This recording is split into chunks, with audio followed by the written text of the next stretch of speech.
Class 9 পর্যন্ত কিন্তু আমি ব্যাক বেঞ্চার ছিলাম। Back bencher.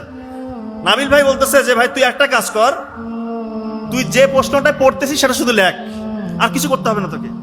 ক্লাস 9 আমি গ্রামের স্কুলে ব্যাক বেঞ্চার।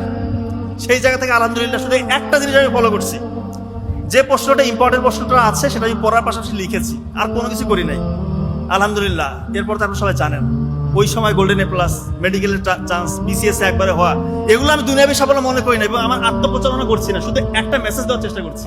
আমার মতো ব্যাক বেঞ্চার যদি একটা জিনিস ফলো করে হয়, আপনারা আমার থেকে হাজার করে ভালো। ইনশাআল্লাহ আপনার ফজরকে কাজে লাগান, এই 6টা কাজ করেন, দেখবেন যে ইনশাআল্লাহ জীবন বদলে যাবে। তো আমরা কিন্তু আসি ইবনে কাইয়ুম আল জাওজিয়া রাহিমাহুল্লাহ, উনি যে 5টা কথা বলেছিল তার মধ্যে নাম্বার 1 কথা বলছি আমি, সময়। তারপর সময়টা কাজে লাগাবেন যদি আপনি সকালে উঠেন। নাম্বার 2 উনি বলেছেন ঘুমটা আপনাকে ঠিক মতো ঘুমাইতে হবে। ঘুম নিয়ে আমরা অনেক কথা বলেছি।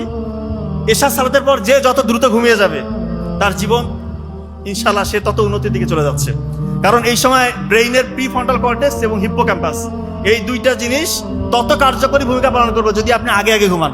রাসূলুল্লাহ সাল্লাল্লাহু আলাইহি ওয়াসাল্লাম আমাদেরকে সেটাই বলেছেন যে এশার নামাজের পর দ্রুত তোমরা ঘুমিয়ে যাও। যে যত টাইম স্পেন্ড করবেন আপনাদের কোয়ালিটি স্লিপ হবে না। কোয়ালিটি স্লিপ না হলে কি হবে?